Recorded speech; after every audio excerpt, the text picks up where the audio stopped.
الحمد لله الذي اصطفى خصوصا على ولد آدم وخاتم الأنبياء وعلى كمل أتباعه من الصديقين والشهداء.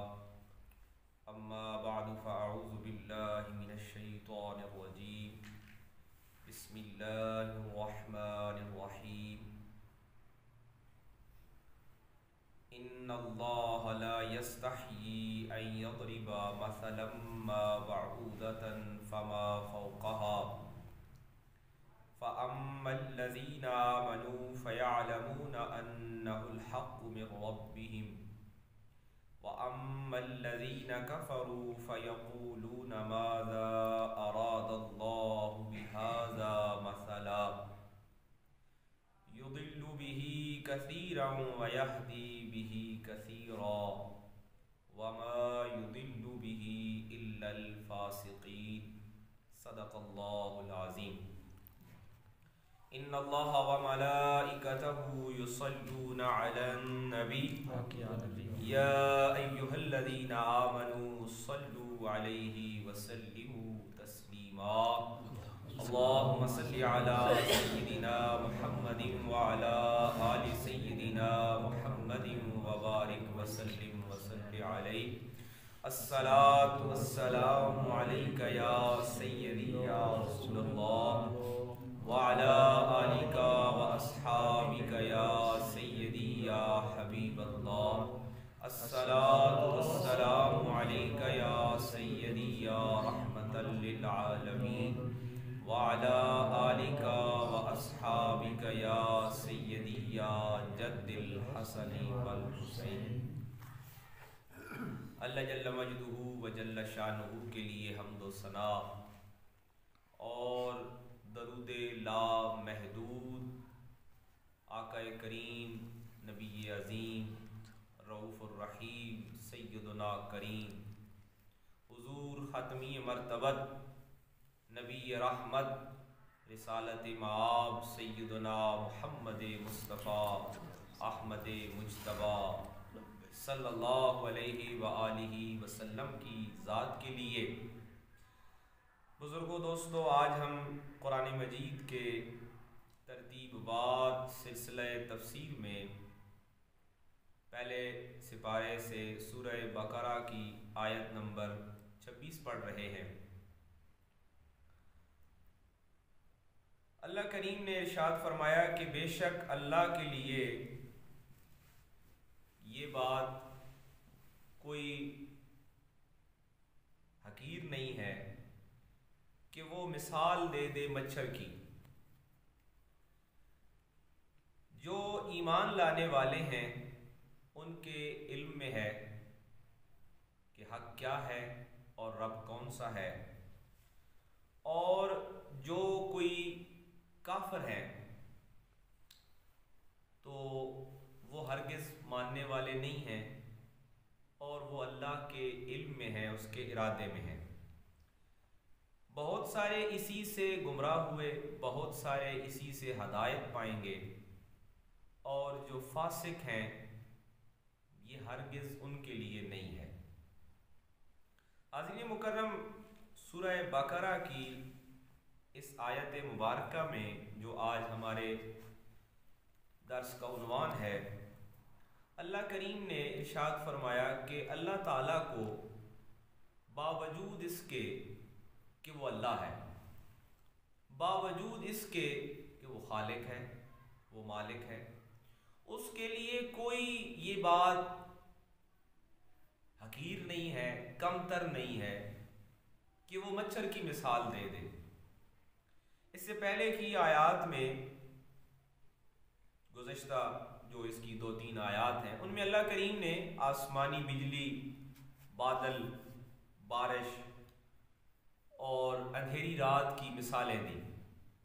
مشرکین مکہ کہنے لگے کہ یہ اللہ کا کلام کہاں سے ہے کہ اللہ جو ہے وہ ایسی چیزوں کی مثالیں دے رہا ہے.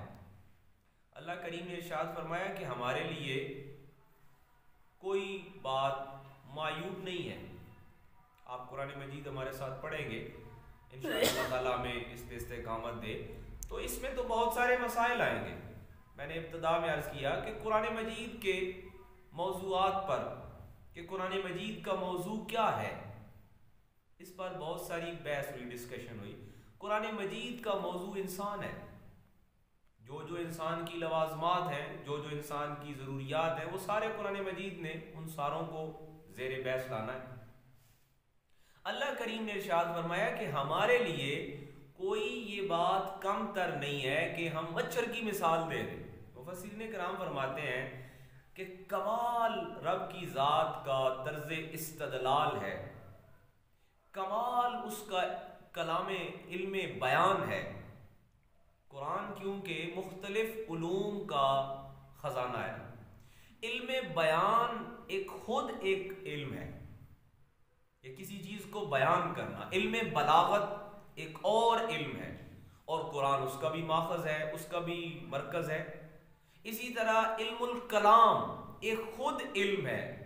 آج دنیا میں بڑی بڑی جو درسگاہیں ہیں، جو یونیورسٹیز ہیں، وہاں پہ علم الکلام، علم البیان، علم بلاغت، ان پہ ریسرچ ہو رہی ہے، اور قرآن ان سب کا محور، مرکز، خزانہ، سرمایہ قرآن ہے ان کا. اللہ کریم ارشاد فرماتا ہے کہ مشرکین عجیب بات لے آئے ہیں، عجیب اعتراض لے آئے ہیں. اچھا، یہ اعتراض بھی دراصل، بہت توجہ دیجئے گا، اعتراض بھی دراصل ایک نئے بیان کا سبب بنتا ہے.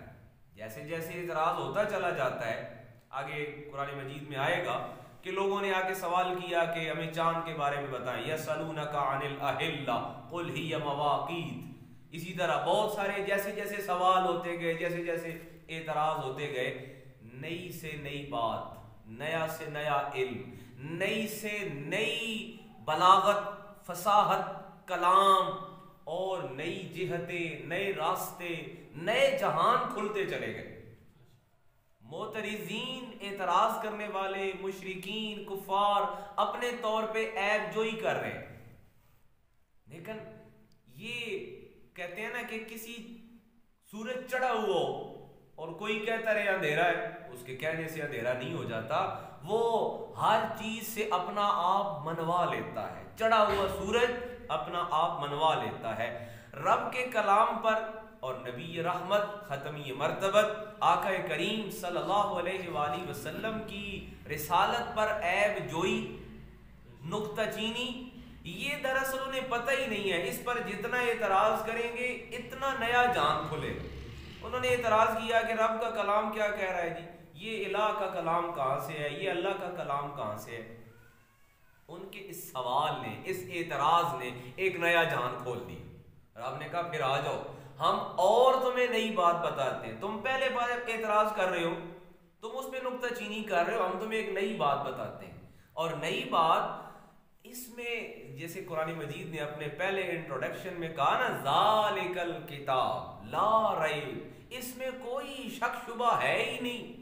اور جیسے قرآن نے اپنے تعارف میں کہا نا کہ یہ وہ کتاب ہے جو کامل ہے، جو مکمل ہے، اور یہی ایک کتاب ہے پوری کائنات میں جو مکمل ہے. اب جیسے ہی انہوں نے اعتراض کیا، رب نے جو جواب دیا، اس جواب کے اندر کتنے کتنے علم ہیں، ابھی تک وہ سارے بیان ہی نہیں ہو سکے، ابھی تک وہ سارے ڈسکور ہی نہیں ہو سکے، ابھی تک وہ دریافت ہی نہیں ہو سکے. جو تھوڑے بہت انسان نے اپنے رب کے عطا سے کچھ تھوڑا بہت دریافت کیا. مفسرین کرام فرماتے ہیں کہ رب نے کہا بعوضہ، مثلا ما بعوضہ، کہ ہم مثال دیں مچھر کی. اب مچھر کی رب نے کیوں کہہ دیا؟ انہوں نے تو نہیں کہا تھا. انہوں نے کہا تھا کہ یہ ایک رب کا کلام نہیں ہو سکتا کہ رب اس میں بجلی کی باتیں کر رہا ہے، آسمان کی، بارش کی، یہ جو اس سے پہلے والی آیات پڑھی. رب نے کہا ہم اور مثال دے دیتے ہیں. تم بجلی کی بات پہ اعتراض کر رہے ہو، بجلی کڑکنے پر، بارش کے برسنے پر، ہم ایک اور مثال دیتے ہیں مچھر کی. اب صاحب تفسیر کبیر امام فخر الدین رازی فرماتے ہیں یہ بڑی دلچسپ ہے. اب یہ ایک عالم کی ایک وضاحت ہے، ایک تشریح ہے، اور ہزارہ قیامت تک اس کے اور کئی نکات کھلیں گے، کئی اور اس کی ڈکشنریاں بنیں گی، نئے نئے اس میں بیان ہوں گے. وہ کہنے لگے کہ رب نے مچھر کا ہی کیوں ہنٹ دیا؟ کی دلچسپ بات یہ ہے کہ مچھر پورے کا پورا ایک ایسا عجوبہ ہے کہ وہ بھوکا ہو تو زندہ رہتا ہے، پیٹ بھر جائے تو مر جاتا ہے۔ رب یہ بتانا چاہتا ہے کہ یہ جو کافر ہے نا، اس کی مثال بھی ایسے ہی ہے کہ وہ بھوکا ہے تو زندہ ہے، یہ جب پیٹ بھر جائے گا تو مر جائے گا، یعنی اس کو کوئی ہدایت اس کو پہنچ ہی نہیں سکتی، یہ بھوک میں ہی زندگی گزار دیتا ہے۔ حالانکہ مومن کے لیے تو یہ نہیں ہوتا، جب اس کو رب کی نعمت ملتی ہے، چاہے وہ رزق کھانے والی نعمت ہو یا کوئی نعمت ہو، وہ رب کا شکر بجا لاتا ہے، اس کا شکر ادا کرتا ہے۔ دوسری وجہ کیا ہے؟ ایک اور اس کی جو توجیہ کرتے ہیں وہ فرماتے ہیں کہ دوسری وجہ یہ ہے کہ مچھر کو آج جو جدید سائنس نے اس کے بارے میں تحقیق کی تو اس میں بڑے حجم والے جانور کی ساری خصوصیات پائی جاتی ہیں۔ یہ اپنی ذات میں ہی ایک عجوبہ ہے، یہ اپنی ذات میں ہی رب کی تخلیق کا ایک منفرد نمونہ ہے کہ اس کی ہاتھی کی طرح سونڈ بھی ہے۔ اور دلچسپ بات یہ ہے کہ یہ مچھر ہاتھی کو مار سکتا ہے، ہاتھی مچھر کو نہیں مار سکتا، اور اس مچھر نے بڑے بڑے بادشاہوں کو اس نے مروایا۔ نمرود کی ساری اس دعوے داری کو اور ساری اس جھوٹی خدائی کا ستیہ ناش اس مچھر نے کرایا، اور یہ ایسا عجیب ایک نمونہ ہے، ایک ایسی تخلیق ہے منفرد جس کی رب نے مثال دے دی نا۔ رب کوئی فضول مثال نہیں دیتا، ابس مثال نہیں دیتا، بغیر کسی خاص لاجک، یعنی لاجک کے بغیر مثال نہیں دیتا رب نے جو مثال دی ہے تو حقیقتاً اس کے اندر بڑی لاجک موجود ہے۔ اس کی پیدائش کیسی ہوتی ہے اور یہ کیسے رہتا ہے، آج دنیا اس پہ ریسرچ کر رہی ہے کہ یہ کیسے رہتا ہے، کیسے زندگی گزارتا ہے، کیسے اس کی پیدائش ہوتی ہے، کیسے اس کی افزائش ہوتی ہے، اس کا پہلا مرحلہ کیسے ہوتا ہے، دوسرا کیسے ہوتا ہے، تیسرا کیسے ہوتا ہے۔ آج سائنس 14 صدیاں یا اس سے بھی زیادہ وقت گزرنے کے بعد کچھ تھوڑا بہت جان سکی ہے۔ ابھی وقت گزرنے کے ساتھ ساتھ اس کے بارے میں مزید انسان کی عقل سمجھ میں یہ چیزیں آئیں گی۔ اس کی ایک اور دلچسپ بات یہ ہے کہ باقی سارے بڑے بڑے جانور، بڑے بڑے درندے وہ انسانوں سے دور رہتے ہیں، اور اگر انسانوں کی آبادیاں جنگلوں میں بن جائیں تو وہ سارے درندے بھاگ جاتے ہیں۔ یہ ایسا چھوٹا سا جانور ہے جو انسانوں کی آبادیوں میں رہتا ہے اور انسان کو آواز دے کر انسان پر حملہ آور ہوتا ہے۔ صاحب تفسیر روح المعانی فرماتے ہیں، علامہ سید محمود آلوسی رحمۃ اللہ علیہ، وہ فرماتے ہیں کہ رب نے مثال اس لیے دی کہ سارے جو سرکش ہیں، سارے جو باغی ہیں، سارے جو مشرک ہیں، یہ تمہارے لیے ایک مثال ہے کہ یہ رب کی بنائی ہوئی ایک ایسی تخلیق جو انسان پہ بتا کے حملہ آور ہوتی ہے، اور انسان آج جدید سائنس میں ہزارہا نئی چیزیں بنا کر اس سے بچنے کی کوشش کرتا ہے۔ رب نے فرمایا ہم اس کی مثال دے دیتے ہیں۔ اب یہ قرآن کا دیکھیں نا، قرآن کا علم البیان کس اعلیٰ درجے کا ہے، بس ایک چھوٹا سا ہنٹ دیا قرآن نے، اور پوری دنیا کے علوم، سائنس، ذہین لوگ اپنے ذہن لے کر اس پہ ڈھونڈنے لگ گئے، یہ کیا ہے بھائی، قرآن نے یہ کیوں کہا ہے کہ ہم مچھر کی مثال دیتے ہیں۔ یہ ہوتا ہے علم البیان، یہ ہوتی ہے بلاغت، یہ ہوتا ہے علم کلام۔ قرآن نے ایک اشارہ دیا اور قرآن کا کام ہی ہے، اور بلاغت کہتے ہی اس کو ہیں کہ ایک طویل بات کو ایک مختصر اشارے میں کہہ دینا۔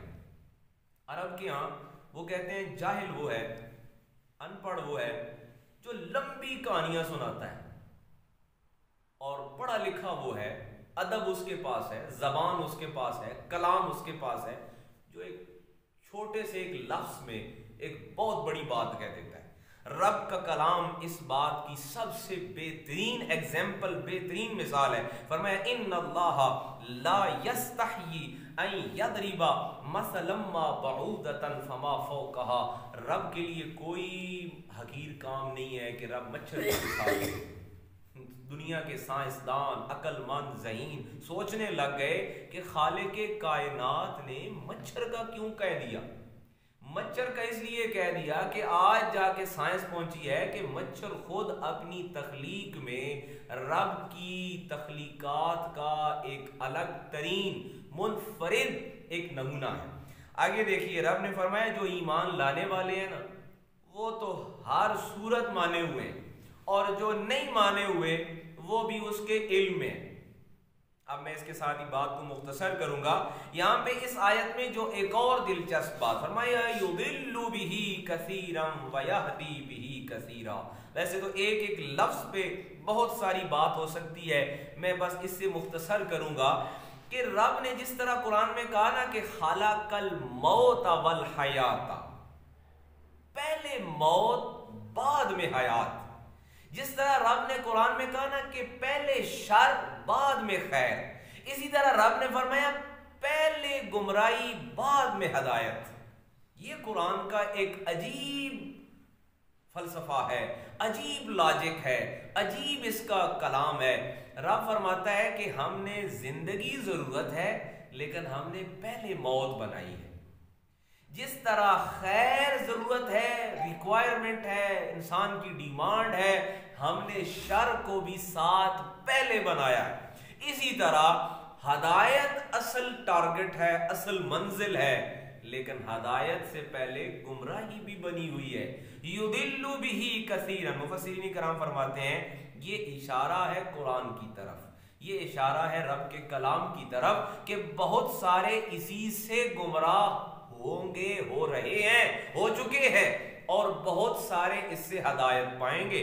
وما یضل بہ الا الفاسقین, لیکن یاد رکھیے ہدایت صرف ان کے لیے ہے جو فسق سے بچ جائے. بس اس ایک لفظ پہ فسق کا اگر آسان ترین سب سے مختصر معنی کیا جائے تو فسق کہتے ہیں جھوٹ کو.